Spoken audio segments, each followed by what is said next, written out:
La nouvelle est tombée il y a 1 heure. L'acteur canadien Alan Thicke est décédé.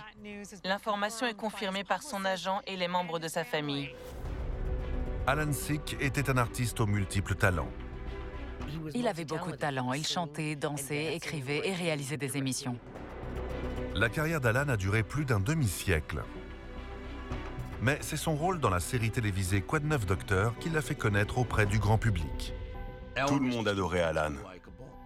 Mais derrière une carrière auréolée de succès, reste la déception de ne jamais avoir joué dans la Ligue nationale de hockey. Sans compter cette dangereuse addiction qui l'a détruit peu à peu. Alan courait droit à la catastrophe. Alan Thicke est mort le 13 décembre 2016 après avoir joué au hockey à Burbank en Californie. Il avait 69 ans. Le certificat de décès d'Alan Thicke indique qu'il est mort d'une rupture de l'aorte, la plus grosse artère du corps humain. C'est difficile à comprendre compte tenu du fait qu'il était visiblement en excellente forme quelques semaines avant sa mort. Alors que s'est-il passé dans le corps d'Alan pour qu'une telle catastrophe survienne si soudainement?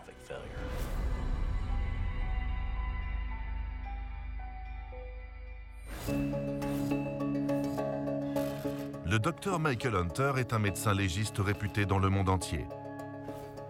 Il a réalisé des milliers d'autopsies au cours de sa carrière.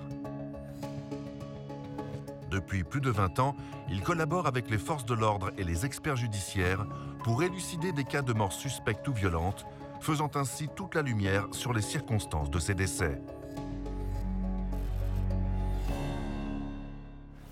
Le certificat de décès d'Alan indique qu'il a succombé des suites d'une dissection aortique.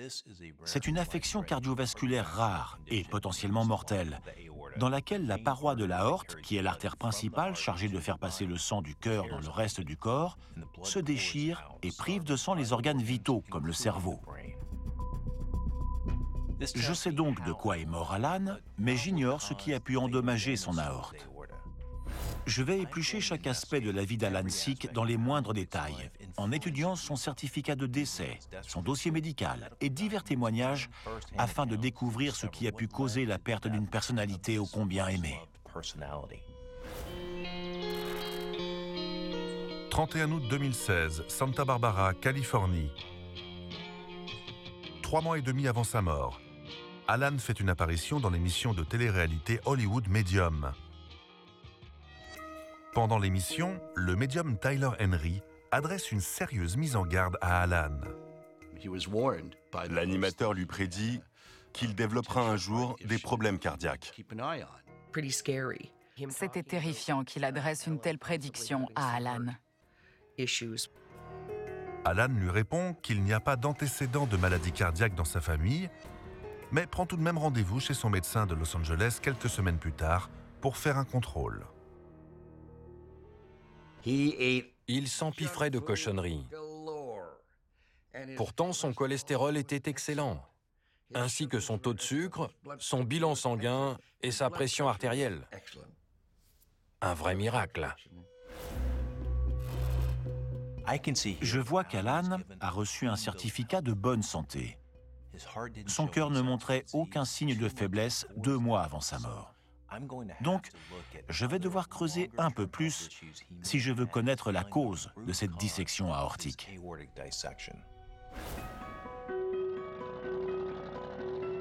Alan Willis Jeffrey est né le 1er mars 1947 dans l'Ontario, au Canada. Sa mère, Joan, était infirmière et son père, William Jeffrey, travaillait dans un bureau de change. Alan est enfant unique. Ses parents ont divorcé quand il avait 6 ans et sa mère s'est ensuite remariée avec un médecin du nom de Brian Thicke. Il était incroyablement intelligent pour son âge. Regardez les photos de classe d'Alan. Il est minuscule comparé à ses autres camarades. Ce n'est pas parce qu'il était petit en taille, mais parce qu'il avait 3 ans de moins que les autres. On lui faisait sauter les classes. Dès son plus jeune âge, Alan est attiré par la télévision. Au lycée, il se faisait de l'argent de poche en écrivant des questions pour des jeux de devinettes. Alan aime aussi le sport, en particulier le hockey sur glace. Il était obsédé par le hockey. Quand il était jeune, il adorait l'équipe de Montréal. Je pense que le sport lui permet de se comparer aux autres et de les défier. C'était une manière de montrer à ses camarades plus grands et plus forts que lui qu'il peut rivaliser avec eux et même les surpasser. C'était une manière de cultiver son amour-propre et d'engranger de la confiance. À 16 ans, il étudie à l'université et joue aussi au football américain, un autre sport très intense. Mais une blessure au genou l'éloigne des terrains. Il s'est déchiré le ménisque sur un mauvais contact. Il avait très mal. Alan a dû se faire opérer. Ce genou l'a embêté toute sa vie. Il boitait légèrement. Mais sa passion pour le sport demeure intacte. Et il se met à rédiger des articles pour un journal étudiant. Il était tellement passionné qu'il excellait dans tout ce qu'il faisait. Après ses études, ses qualités rédactionnelles lui permettent de décrocher un travail à la Société Radio-Canada. Sa carrière a décollé et il s'est mis à écrire et produire des émissions. En 1970, âgé de 23 ans, Alan épouse l'actrice et chanteuse Gloria Loring. Ils ont 2 enfants, Brennan et Robin, qui deviendra plus tard un chanteur à succès. Alan et Gloria sont tous 2 talentueux et ambitieux.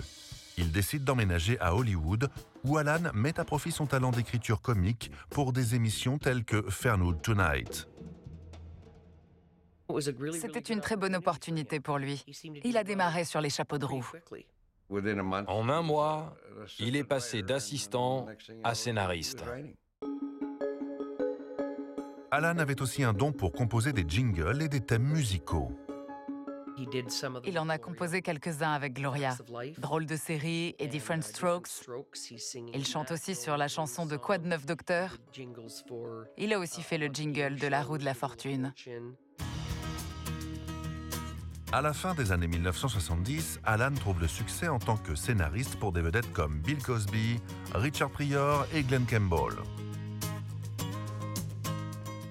Ça lui a pris des années. Comme disait Florence Welch, « J'ai galéré pendant 20 ans et je suis devenu célèbre du jour au lendemain. » C'est pareil, Alan stagnait, puis il a écrit le spectacle de Bobby Darin. Et bim, ça a marché. Il est devenu une star d'un seul coup. Il n'a pas tardé à avoir sa propre émission. Sick of the Night a séduit un public jeune et branché, mais sa diffusion sur une chaîne mineure a limité son potentiel et l'a empêché de rivaliser avec des émissions très populaires comme le Tonight Show avec Johnny Carson. Au Tonight Show, ils ont décrété que toute personne participant à Sick of the Night ne pourrait apparaître dans leur émission. C'était le début de la fin pour Sick of the Night. L'émission a duré seulement 2 ans. Elle s'est arrêtée en 1984, l'année du divorce de Gloria et Alan. Alan était abattu, mais il n'avait pas dit son dernier mot. Le succès n'était d'ailleurs plus très loin. En 1985, on lui propose un emploi qui va changer sa vie. Quoi de neuf, docteur est une série familiale. Le personnage d'Alan est un psychiatre qui décide de devenir père au foyer. Ça m'a surpris parce qu'il était réalisateur, scénariste et producteur. Et voilà qu'il voulait faire l'acteur. J'ignorais qu'il savait jouer. Alan était incroyablement sympathique. C'était le genre de père qu'on aurait tous eu envie d'avoir. Quand les enfants avaient des problèmes, il était du genre à les prendre dans les bras et à les rassurer. Il était très apprécié du public. La série est restée 7 ans à l'antenne. Alan Sick est devenu une vedette. Je ne compte plus les fois où j'ai entendu « Vous êtes Alan Sick, j'ai grandi avec vous ». Alan a même été élu papa préféré d'Amérique.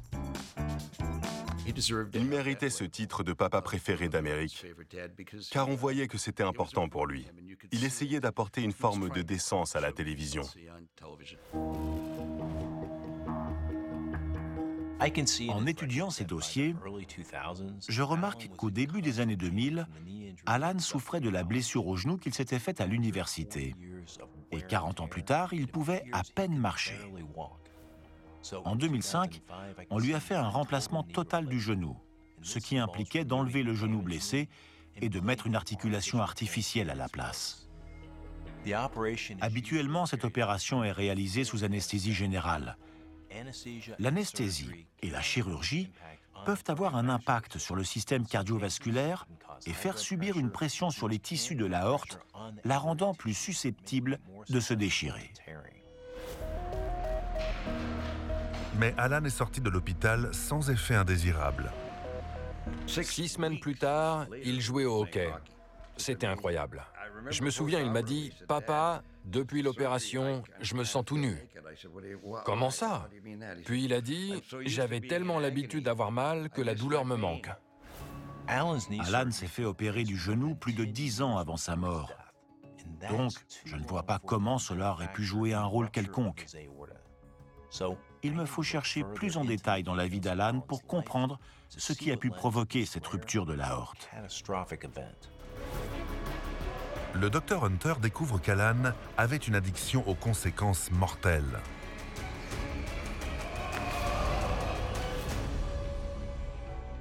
Alan est décédé d'une dissection aortique, c'est-à-dire d'une déchirure de l'aorte, l'artère qui transporte le sang du cœur vers l'ensemble du corps. Jusque-là, j'ai découvert qu'il s'était fait remplacer le genou 11 ans avant sa mort. Dans certains cas, une pression sanguine élevée après l'opération peut affaiblir la paroi aortique et la rendre passible de déchirement. Mais comme cela s'est passé plus de 10 ans avant sa mort, je pense que ça n'a eu aucune incidence. 20 octobre 2016, Los Angeles, Californie. 7 semaines avant la mort d'Alan. Alan Sik, le papa préféré d'Amérique, et sa jolie femme Tanya sont ici avec nous. Lui et Tanya apparaissent dans l'émission Home and Family pour promouvoir la 2e saison de leur télé-réalité Unusually Thick. Quand ils sont venus nous parler de l'émission, on s'est dit que notre réalité superficielle était trop barbante et que notre vraie réalité, elle était... Trop folle. Ouais. C'est logique qu'il ait accepté de faire Unusually Sick, car c'était censé donner un coup de boost à la carrière de sa femme et de son jeune fils. Il s'est mis en retrait pour qu'il prenne la lumière à sa place. Dans l'émission, on voyait qu'Alan adorait le hockey. Il jouait 2 ou 3 fois par semaine. Ça lui permettait de rester en forme et de garder les pieds sur terre dans ce monde fou du show business. En arrivant à Los Angeles, il a formé une ligue de hockey à Hollywood. Et tout le monde s'est mis à jouer. Les Californiens qui n'avaient jamais mis de patin adoraient ça. Alan a vraiment contribué à développer le hockey ici, grâce à son enthousiasme et son amour du sport. Il aimait faire partie de ce monde. Le hockey était sa ligne de force. Il adorait ce sport parce que ce n'était pas un effort pour lui. C'est comme un jeu qu'on partage avec ses camarades, même si bien sûr, il s'agit de gagner et de mettre le palais au fond des filets. Le hockey sur glace est un sport rapide et souvent violent.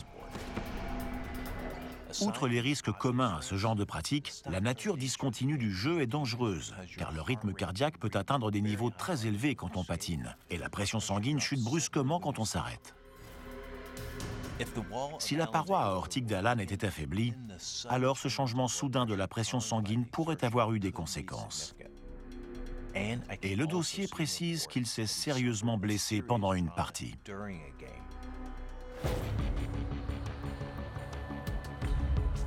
3 ans avant la mort d'Alan, en plein match, l'acteur se sent soudain à court de souffle. Il peut à peine marcher. Il avait mal, et quand il est arrivé à l'hôpital, ils ont découvert qu'il avait un collapsus pulmonaire. Le terme médical pour désigner cette affection est le pneumothorax. Cela survient quand de l'air s'échappe entre le poumon et la cage thoracique, ce qui provoque l'affaissement du poumon. Cela peut être mortel. Un pneumothorax sous tension peut pousser le cœur et les artères de l'autre côté de la poitrine. Il peut être causé par une blessure au thorax et être fatal. Mais en étudiant le dossier, je remarque qu'Alan n'avait pas de blessure au thorax. Il souffrait d'un pneumothorax spontané, qui survient quand la cavité pleurale du poumon laisse entrer l'air. Certaines études ont montré qu'un changement abrupt de température peut déclencher un pneumothorax spontané. La température moyenne à Los Angeles est de 15 degrés Celsius et la température de l'air sur la patinoire est d'environ 10 degrés. En arrivant de l'extérieur, Alan aurait donc subi une chute soudaine de plus de 5 degrés et cela aurait pu suffire à déclencher cette affection. Les chirurgiens ont soigné le poumon d'Alan en insérant un tuyau afin d'extraire le trop-plein d'air et donc de permettre à l'organe de reprendre son volume.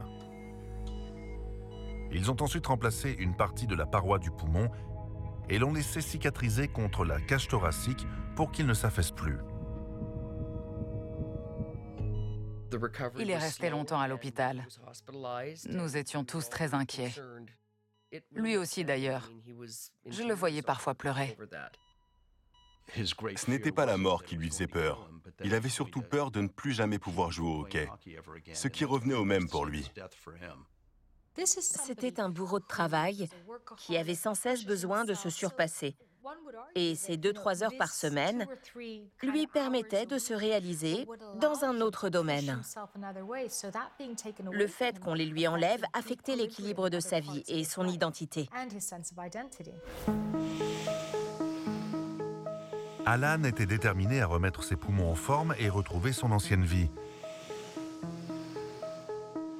Il a rapidement retrouvé le chemin de la patinoire et repris le cours de son existence.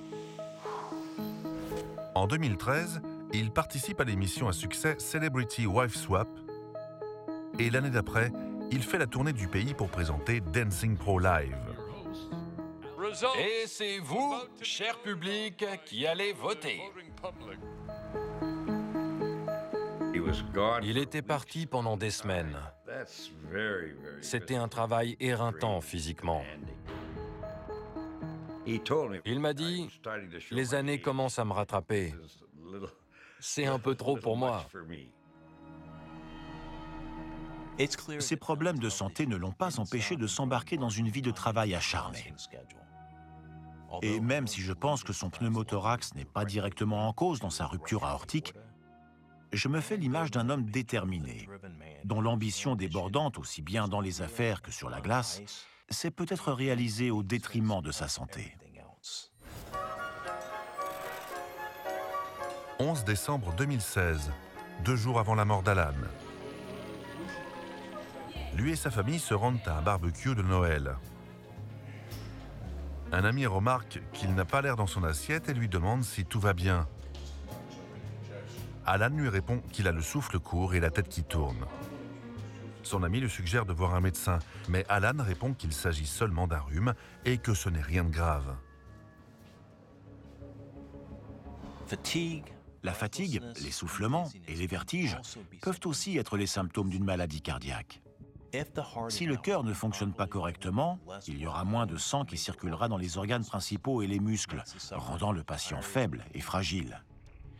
Si le cerveau ne reçoit pas assez de sang, des vertiges peuvent survenir. Et comme le cœur et les poumons ont pour charge de transporter l'oxygène dans le corps et d'éliminer le dioxyde de carbone, il est normal que cela provoque un essoufflement. Mais peut-être que ces symptômes sont dus à l'apparition d'une déchirure de son aorte. Une dissection fatale n'est pas toujours soudaine. Elle peut parfois prendre du temps avant d'être mortelle. À Hollywood, il existe un secret bien gardé. Personne ne tombe malade et personne ne vieillit. On ne vous embauchera pas si vous êtes malade. Ici, il est plus important d'avoir l'air beau que d'être réellement en bonne santé. Alan a ignoré ses symptômes et n'est pas allé voir un médecin. Il était mince et faisait régulièrement de l'exercice, donc il n'imaginait pas être en danger.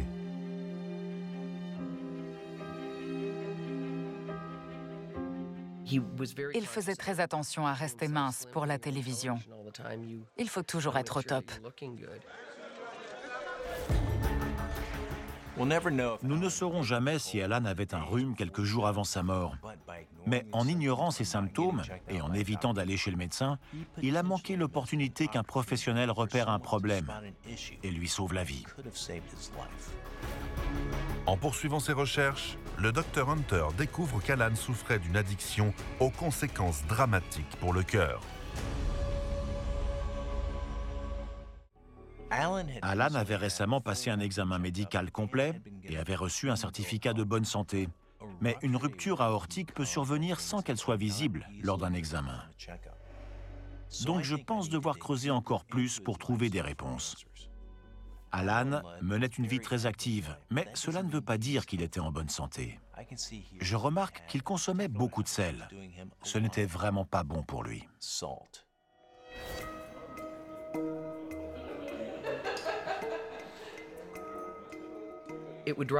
Mon père, qui est médecin, était foudrage de voir Alan mettre autant de sel. Il disait « Demain, tu viens dans mon cabinet. On va vérifier ton cholestérol. » Il utilisait la salière de manière excessive. Et je lui faisais toujours la leçon. Le sel peut être dangereux. Il retient l'eau dans le corps. Et quand on en mange trop, il augmente la pression sanguine. Plus la pression sanguine est élevée, plus le cœur, les artères, les reins et le cerveau sont sollicités. Et ça peut entraîner des crises cardiaques, des AVC, des problèmes mentaux et une insuffisance rénale. L'hypertension artérielle est aussi l'un des principaux facteurs de la dissection aortique. Près de 80% des individus qui présentent cette infection mortelle ont eu des problèmes de tension.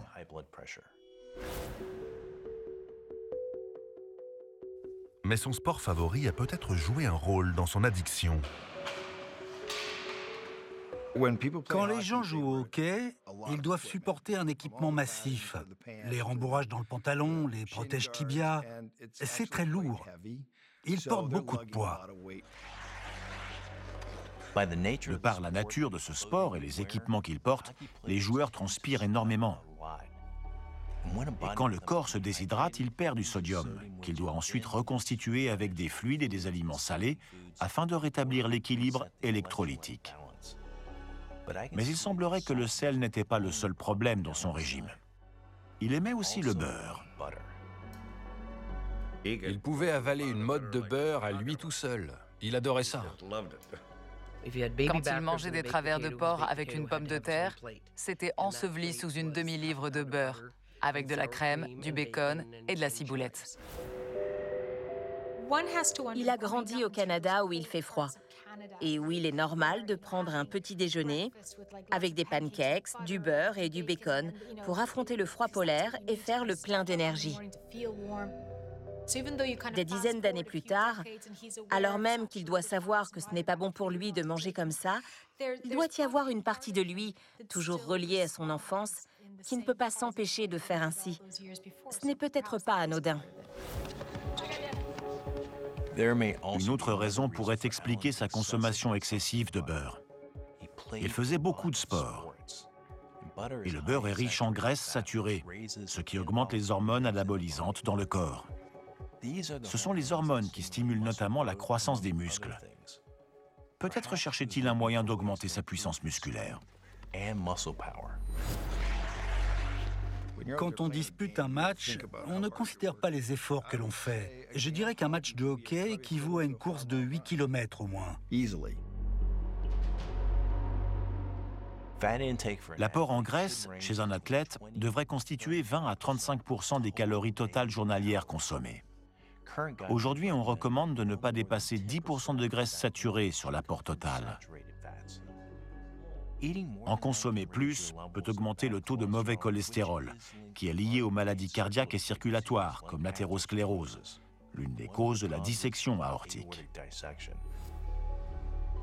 L'athérosclérose est une maladie qui survient quand la graisse, le cholestérol et d'autres substances s'accumulent dans les artères. Ils forment une plaque qui s'accroche aux parois des artères et réduit leur diamètre. Cela force le cœur à pomper plus fort pour faire circuler le sang dans le corps. La plaque affaiblit aussi la paroi de l'artère, la rendant susceptible de se déchirer. Mais Alan faisait quotidiennement de l'exercice, donc il pensait être en assez bonne santé pour pouvoir manger n'importe quoi.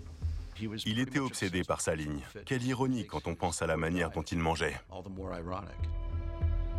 Mais Alan avait une autre manie qui rendait sa consommation de sel et de beurre encore plus dangereuse.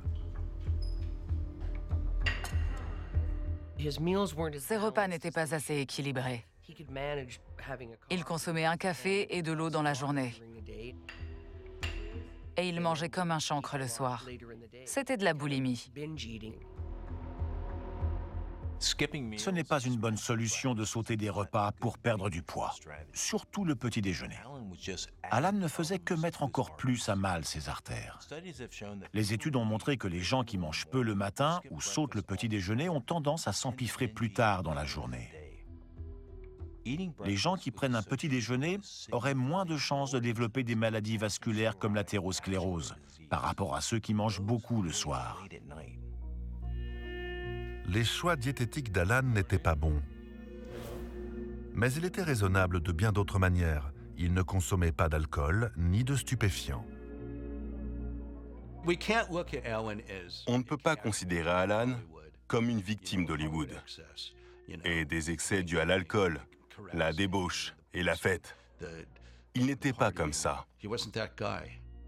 Il a vu tellement de gens gâcher leur vie qu'il ne voulait pas emprunter le même chemin. Et pourtant, Alan consommait une drogue tout aussi nocive, la cigarette. Quand il était anxieux, il fumait probablement plus de cigarettes qu'il n'aurait dû. Il était un fumeur social. Il fumait parce que tout le monde autour de lui fumait.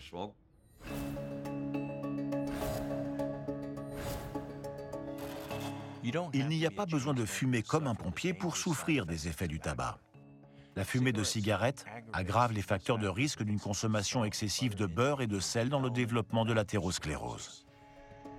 La nicotine et le monoxyde de carbone dans la fumée de cigarette endommagent les cellules qui tapissent la surface intérieure des vaisseaux sanguins, favorisant la formation de plaques. Des repas riches en matières grasses, un mode alimentaire irrégulier et le tabagisme en plus, c'est plus qu'il n'en fallait pour ses artères. C'est comme s'il voulait pousser son système cardiovasculaire à l'extrême. N'oublions pas qu'il a commencé à fumer dans les années 60. Nous ne connaissions pas les dangers du tabagisme à l'époque. Donc, pour quelqu'un qui entrait à l'université à 15-16 ans, fumer des cigarettes pouvait être un moyen d'avoir l'air plus cool et plus âgé.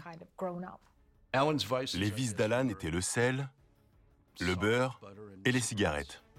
Et la combinaison des trois était hautement toxique. Il a choisi de ne pas tenir compte de certains signes avant-coureurs quand il aurait dû le faire. Il a pris la situation au sérieux quand c'est devenu grave. Mais la plupart du temps, malgré ce que les médecins disent, on ne suit pas toujours leurs conseils au pied de la lettre. Le style de vie d'Alan était une bombe à retardement. Son amour pour le sport lui a permis de retarder l'inévitable, mais pour combien de temps ?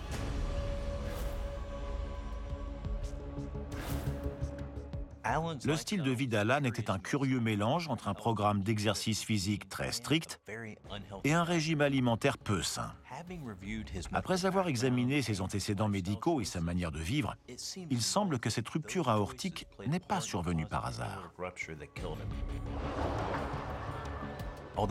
Même si Alan travaillait dur pour rester mince en jouant au hockey sur glace 2 à 3 fois par semaine, il consommait beaucoup trop de sel et de beurre. Pour compenser toutes les graisses qu'il absorbait, il sautait certains repas. Et pour ne rien arranger, il fumait. Alan courait droit à la catastrophe avec un tel régime. Et une fois que ce genre d'habitude est ancré, c'est très dur d'en changer. Mardi 13 décembre 2016, Burbank, Californie. Le jour de la mort d'Alan. Vers 10h15, Alan, son fils Carter et leurs camarades se préparent pour leur match habituel. Alan adorait jouer au hockey. C'était un très bon joueur. Il avait l'air très en forme physiquement. À 10h20, Alan appelle sa femme Tania. Il lui demande d'acheter du poulet frit pour le repas du midi, puis il projette de regarder la télévision et de faire une sieste crapuleuse avec elle. Il rejoint ensuite Carter sur la patinoire. Il aimait beaucoup être là avec son fils. Généralement, les joueurs s'échauffent pour permettre au cœur d'augmenter progressivement le tempo. L'échauffement est important. Il prépare les muscles et le système cardiovasculaire à l'effort. Il augmente progressivement la fréquence cardiaque, ce qui accroît la quantité de sang qui circule dans les muscles pour les réchauffer et les rendre plus réactifs. Il rend également les ligaments et les tendons plus flexibles, ce qui permet d'éviter les blessures. Dans les sports à haute intensité comme le hockey, il a été démontré qu'un échauffement neuromusculaire permet de réduire les risques de blessures. Alan n'était pas du genre à s'échauffer avant de faire du sport. La plupart des gens prennent leur temps, font des étirements. Mais Alan, lui, vivait chaque minute de la journée à fond la caisse et passait rapidement d'une chose à l'autre. Il enfilait ses patins, ses protections et filait sur la glace. Alan ne s'échauffait pas avant de faire du sport, soit parce qu'il n'a jamais pris l'habitude de le faire étant jeune, soit parce qu'il voulait montrer à tout le monde qu'il n'avait pas besoin de s'échauffer pour être meilleur que les autres, comme à ses 16 ans. À 11h15, le match bat son plein.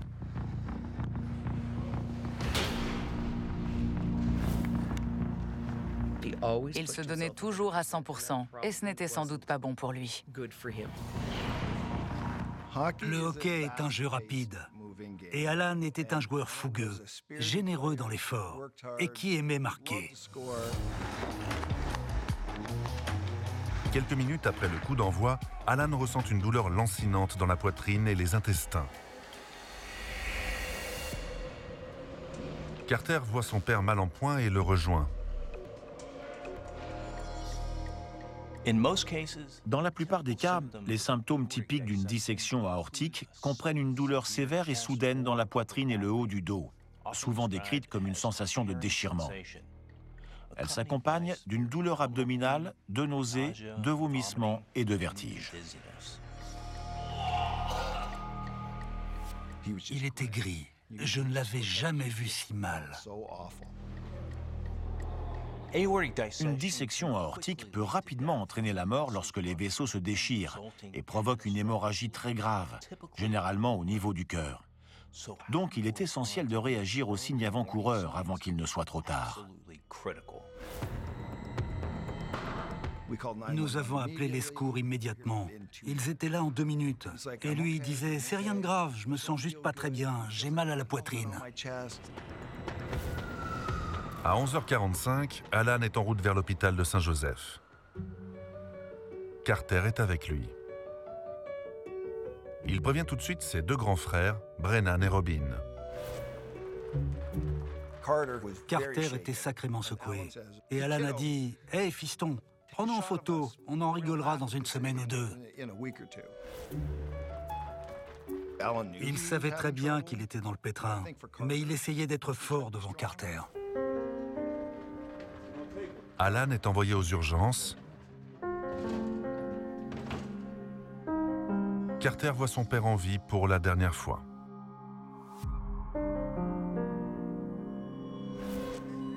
Le temps presse. Les médecins lui font passer des tests pour cibler le problème. Ces symptômes peuvent indiquer une multitude de troubles. Brennan, son fils aîné, vivait près de l'hôpital. Il est arrivé rapidement sur place et il pouvait nous tenir informés de l'état de son père. 2h30 plus tard, à 14h14, Alan Sik est déclaré mort. Une triste nouvelle pour le monde du spectacle. L'acteur canadien Alan Thicke est décédé. Il a succombé d'une crise cardiaque pendant qu'il jouait au hockey avec son fils. Alan Thicke avait 69 ans. Carter a écrit sur les réseaux sociaux « Aujourd'hui, j'ai perdu mon meilleur ami et mon idole. L'humanité a perdu l'un de ses meilleurs représentants. Tu resteras à jamais une légende. Je t'aime, papa. À la prochaine. » Mon neveu m'a dit par message, il est parti. J'ai répondu, tu veux dire quoi par là? Puis il a dit, il est décédé. Sous le choc, on s'est assis et on a pleuré. Et là, on se dit, ah non, c'est pas possible. C'était bouleversant. J'étais effondré. Il n'y a rien de pire que de perdre un enfant. C'est terrible.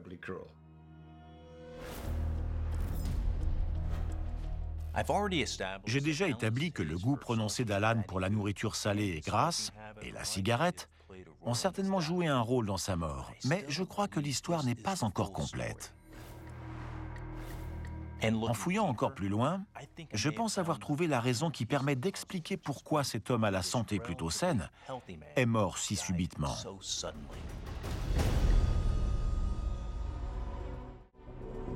Alan Thicke est mort d'une déchirure de la paroi aortique, aux environs du cœur, causée par une forte pression sanguine. D'après ce que j'ai découvert jusqu'à présent, je pense que cette catastrophe était prévisible depuis longtemps.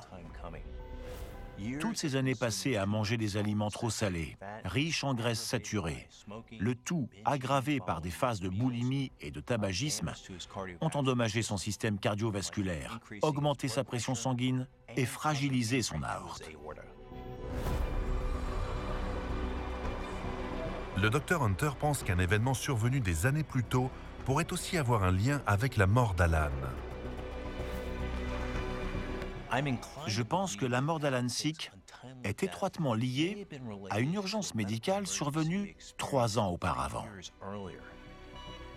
À cette époque, Alan avait un collapsus pulmonaire dû à un pneumothorax spontané. À mon avis, c'était un signe avant-coureur. Le poumon s'est peut-être affaissé à cause d'un problème au niveau du tissu conjonctif, le tissu chargé de maintenir l'intégrité des organes du corps. Les troubles des tissus conjonctifs peuvent aussi affaiblir l'aorte et la rendre susceptible de se déchirer sous haute pression. Toutes les années où je l'ai côtoyé, il semblait être en parfaite santé. Il était toujours prêt à en découdre quand il posait les patins sur la glace. Il avait l'air bien. Alors que s'est-il passé ce jour-là pour que son aorte se déchire? Personne ne pouvait le deviner, mais ce matin-là, son aorte avait atteint le point de rupture. Il suffisait d'une légère pression pour qu'elle se déchire. Et ça s'est passé sur la patinoire. Aussitôt en tenue, Alan s'est lancé dans le match sans s'échauffer. Le hockey est un sport de contact très énergivore. Il imposait au corps d'Alan beaucoup de tension, et notamment au niveau de la paroi aortique.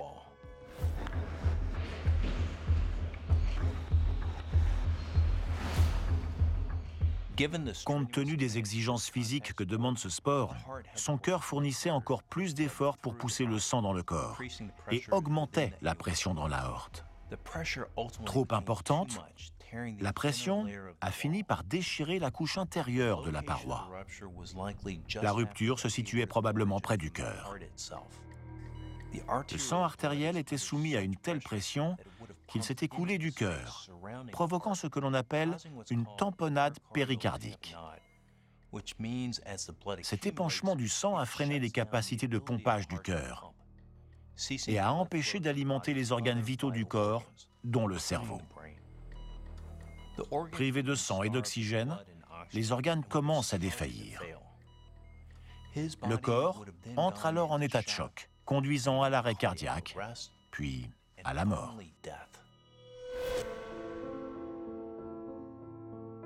S'il n'avait pas fumé de cigarettes et n'aimait pas autant le sel et le beurre, il ne fait aucun doute qu'il aurait vécu bien plus longtemps. Mais Alan a sans cesse ignoré les conseils des autres. Il était mince, il était beau, il pratiquait un sport de jeune homme, il était marié à une femme bien plus jeune que lui, donc son sentiment d'invincibilité devait être supérieur à celui des hommes de son âge. On n'aurait jamais cru qu'il avait 69 ans. En le disant, ça me semble presque absurde. Je n'avais même jamais réalisé qu'il avait cet âge-là. Je pense qu'il a pris ses mauvaises habitudes en grandissant, comme quand il voulait avoir l'air plus vieux et plus fort devant ses camarades de classe. D'ailleurs, c'est comme ça que le hockey est devenu un élément central de sa vie. Sur la patinoire, il faisait partie des gros bras. C'est peut-être pour ça qu'il n'a pas changé ses habitudes. Elles étaient liées à son rêve de devenir un joueur de hockey respecté de tous. Et au bout du compte, elles lui ont peut-être permis de réaliser son rêve, même s'il a fini par payer le prix fort. Après sa mort, un match de hockey fut organisé en son honneur. Wayne Gretzky, la légende vivante, le plus grand joueur de hockey de tous les temps, a organisé un match où tous les joueurs portaient un maillot floqué avec les initiales AT. On n'aurait pas pu imaginer plus bel hommage. C'est le plus beau des compliments qu'on pouvait lui faire. Il était fier d'être un acteur. Mais ça n'égalait pas l'excitation qu'il ressentait en mettant le palais au fond des filets. Si Alan avait pu choisir, il aurait préféré qu'on se souvienne de lui comme d'un grand joueur de hockey plutôt que comme d'un grand acteur, sans hésiter. Merci beaucoup. J'ai toujours voulu recevoir un prix et pouvoir dire « Quelle surprise, je n'ai rien préparé !» Mais je désire ce prix depuis tellement longtemps, alors je vous assure que pas un seul moment de mon discours ne sera improvisé. Les dernières paroles qu'il a prononcées en regardant Carter étaient « Si je dois partir, quelle meilleure façon de le faire qu'en jouant au hockey avec mon fils ?»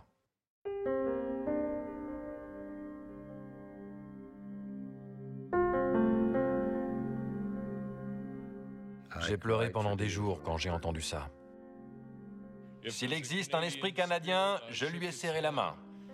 S'il existe une âme canadienne, j'ai écouté son histoire.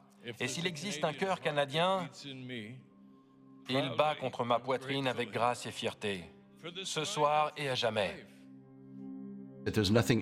Vous n'entendrez jamais quelqu'un dire du mal d'Alan Sik. Même si c'était un mec d'Hollywood, il n'était pas snob comme les autres.